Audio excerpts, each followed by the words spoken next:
Assalamualaikum warahmatullahi wabarakatuh. Waalaikumsalam. Waalaikumsalam warahmatullahi wabarakatuh. Selamat malam semuanya, rekan-rekan kelompok 4 mata kuliah K3. Di sini kita akan mempresentasikan tentang industrial hygiene. Dengan anggota yaitu saya sendiri, Deva Ahmad dengan NIM 015 dan Fawas Abita Sugiarto dengan NIM 014 dan saudara Bagas Andrianto dengan NIM 017 dan saudara Gastedi Rijal dengan NIM 030 dan saudara Bastian dengan NIM 123360071 dan saudari Putri Nopama Altari dengan NIM 123400097. Next. Nah, di sini adalah pengertian utama dari industrial hygiene atau higienis industri. Apa sih industrial hygiene itu? Yaitu adalah ilmu yang berfokus pada identifikasi, evaluasi, dan pengendalian bahaya di tempat kerja untuk memastikan lingkungan kerja yang aman dan sehat. Dengan menerapkan hygiene industri, perusahaan dapat menciptakan tempat kerja yang lebih aman, sehat, dan nyaman. Pengelolaan higienis industri yang baik juga berkontribusi pada peningkatan produktivitas karena pekerja dapat bekerja dengan lebih optimal tanpa risiko kesehatan yang mengganggu. Next. Oke, kita masuk ke pengantar. Industrial hygiene sendiri bertujuan untuk menciptakan lingkungan kerja yang aman, sehat, dan nyaman. Tempat kerja yang baik tidak hanya memastikan keselamatan fisik pekerja, tetapi juga meningkatkan kesejahteraan mental dan emosional mereka. Fokus pada pencegahan kecelakaan kerja dan penyakit akibat kerja. Banyak pekerja mengalami cedera atau jatuh sakit akibat faktor-faktor di tempat kerja yang sebenarnya bisa dicegah. Pencegahan dilakukan dengan menerapkan standar keselamatan dan kebersihan yang ketat, serta mengendalikan faktor-faktor risiko sejak awal. Lalu persyaratan K3 lingkungan kerja, pengendalian faktor fisika dan kimia di bawah nilai ambang batas, NAB. Faktor fisika seperti suhu ekstrim, kebisingan tinggi, dan pencahayaan yang buruk dapat berdampak pada kesehatan pekerja jika tidak dikendalikan. Faktor kimia seperti debu, gas beracun, dan bahan berbahaya lainnya harus dikontrol agar tidak melebihi batas yang aman bagi pekerja. Kemudian persyaratan K3 lingkungan kerja selanjutnya ada pengendalian faktor biologi, ergonomi, dan psikologi kerja. Terdapat 3 faktor yaitu faktor biologi seperti bakteri, virus, jamur, dan serangga dapat menyebabkan berbagai penyakit menular. Kemudian faktor ergonomi mencakup desain peralatan dan cara kerja yang sesuai dengan tubuh manusia agar tidak menimbulkan kelelahan atau cedera jangka panjang. Kemudian terakhir ada faktor psikologi, mencakup beban kerja, tekanan pekerjaan, dan keseimbangan antara pekerjaan dan kehidupan pribadi. Next. Kemudian selanjutnya persyaratan K3 lingkungan kerja, yaitu ada penyediaan fasilitas kebersihan dan higien. Fasilitas seperti toilet bersih, tempat sampah yang memadai, dan ruang istirahat yang nyaman sangat penting untuk menjaga kesehatan pekerja. Selanjutnya penyediaan personel K3 yang kompeten. Ahli K3 bertugas untuk memastikan bahwa semua standar keselamatan dan kesehatan kerja diterapkan dengan baik di perusahaan. Selanjutnya di sini ada pengendalian faktor fisika. Yang pertama itu iklim kerja. Suhu dan kelembapan udara harus dikendalikan agar tetap berada dalam batas yang nyaman bagi pekerja. Kemudian yang kedua, kebisingan. Penggunaan pelindung telinga dan peredam suara dapat membantu mengurangi dampak negatif dari kebisingan. Kemudian getaran, penggunaan sarung tangan anti getaran dan pembatasan waktu kerja dengan alat yang bergetar dapat membantu mengurangi resiko ini. Kemudian gelombang radio mikro dan sinar UV, penggunaan pelindungan seperti pakaian khusus dan kacamata anti UV diperlukan bagi pekerja yang bekerja di bawah sinar matahari langsung atau di dekat sumber radiasi. Kemudian yang kelima ada tekanan udara. Pekerjaan di tempat dengan tekanan udara tinggi seperti penyelam atau rendah seperti pilot harus memperhatikan prosedur keselamatan untuk menghindari gangguan kesehatan seperti dekompresi. Kemudian yang keenam ada pencahayaan. Pencahayaan yang terlalu redup dapat menyebabkan kelelahan mata dan meningkatkan risiko kecelakaan. Selanjutnya pengendalian faktor kimia. Yang pertama yaitu adalah menghilangkan sumber bahaya kimia. Jika memungkinkan, bahaya kimia yang berbahaya sebaiknya tidak digunakan atau diganti dengan alternatif yang aman. Kemudian yang kedua, mengganti bahan dengan alternatif yang lebih aman. Menggunakan mesin atau sistem tertutup untuk mengurangi kontak langsung dengan bahan kimia yang berbahaya. Kemudian yang ketiga, memodifikasi proses kerja dan isolasi pajanan.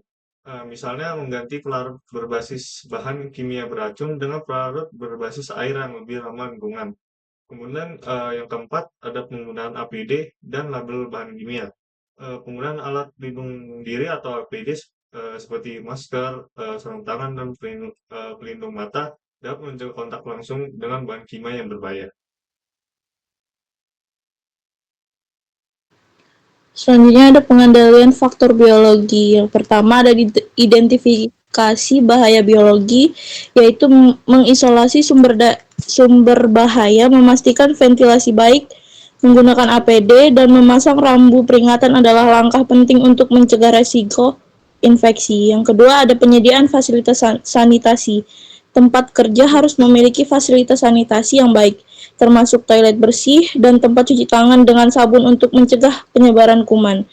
Yang ketiga, ada mengganti bahan dengan alternatif lebih aman. Langkah penting dalam mencegah risiko biologis seperti mengkarantina area berbahaya, memastikan sirkulasi udara yang baik, menggunakan perlindungan diri, dan memasang tanda peringatan untuk meningkatkan kesadaran. Kemudian ada pengendalian faktor ergonomi. Ergonomi bertujuan untuk menciptakan lingkungan kerja yang sesuai dengan kemampuan dan keterbatasan tubuh manusia agar tidak menimbulkan cedera atau kelelahan. Cara dan posisi pekerja yang sesuai. Pekerja harus diajarkan cara duduk, berdiri, dan bergerak yang benar untuk mengurangi ketegangan otot dan sendi. Cara dan posisi kerja yang sesuai. Itu juga pekerja harus diajarkan cara duduk, berdiri, dan bergerak yang benar untuk mengurangi ketegangan otot dan sendi. Kemudian ada desain alat kerja yang ergonomis. Alat dan mesin kerja harus dirancang agar nyaman digunakan dan tidak menyebabkan cedera akibat gerakan berulang. Dan yang terakhir itu ada pengangkatan beban sesuai kapasitas. Pekerja harus diajarkan teknik yang benar untuk mengangkat dan membawa beban agar tidak mengalami cedera punggung. Jika memungkinkan, penggunaan alat bantu seperti troli atau forklift dapat mengurangi resiko cedera akibat pengangkatan beban berat. Selanjutnya adalah pengendalian faktor psikologi. Faktor psikologi dalam lingkungan kerja dapat mempengaruhi kesejahteraan mental dan emosional pekerja. Yang pertama itu ketidakjelasan peran dan konflik peran. Pekerja harus memiliki pemahaman yang jelas tentang tugas dan tanggung jawab mereka. Konflik peran terjadi ketika pekerja diberikan tugas yang bertentangan atau melebihi kapasitas mereka. Terus yang kedua itu beban kerja yang berlebih, yaitu manajemen waktu yang baik dan pembagian kerja yang adil dapat membantu mengurangi stres akibat beban kerja berlebih.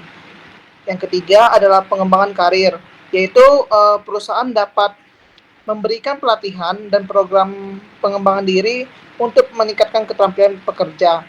Terus yang keempat itu adalah tanggung jawab terhadap orang lain, yang dimana pekerja yang bertanggung jawab atas keselamatan atau kesejahteraan orang lain seperti dokter, perawat, atau petugas keamanan. Dukungan dari rekan kerja dan manajemen sangat penting untuk mengurangi stres dalam pekerjaan semacam ini. Higien dan sanitasi. Higien dan sanitasi yang baik di tempat kerja dapat membantu menjaga kesehatan pekerja dan menciptakan lingkungan yang nyaman. Yang pertama itu gedung, yang dimana kebersihan tidak hanya diterapkan di dalam gedung, tetapi juga di seluruh area tempat kerja. Yang kedua, halaman. Halaman harus selalu rapi, bersih, dan memiliki sistem drainase yang baik untuk mencegah genangan air yang bisa menjadi sarang nyamuk. Dan yang terakhir itu adalah fasilitas kerja, yang dimana dinding, atap, dan lantai harus selalu dalam kondisi baik, tidak bocor, tidak retak, dan bebas dari kotoran. Kemudian ada fasilitas kebersihan. Di sini terdapat 4 jenis. Pertama adalah toilet. Toilet harus dibersihkan secara rutin dan memiliki sirkulasi udara yang baik untuk mencegah bau tidak sedap. Kemudian loker dan ruang ganti pakaian. Pekerja yang memerlukan seragam kerja harus memiliki tempat khusus untuk menyimpan pakaian agar tetap bersih. Kemudian peralatan kebersihan, perlu adanya peralatan kebersihan yang lengkap agar menjaga fasilitas tetap bersih dan higienis. Kemudian tempat sampah terpisah dan berlabel. Sampah harus dibuang sesuai kategori organik, anorganik, dan bahan berbahaya agar dapat dikelola dengan benar. Next. Kemudian lanjut.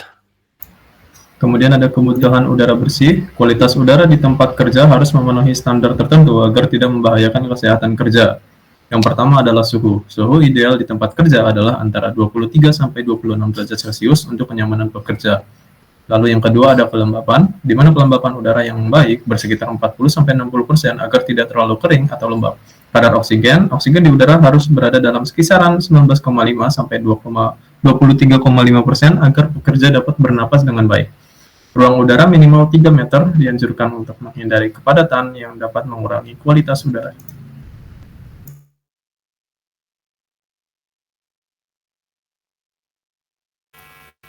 Kemudian selanjutnya ada tata laksana kerumah tanggaan.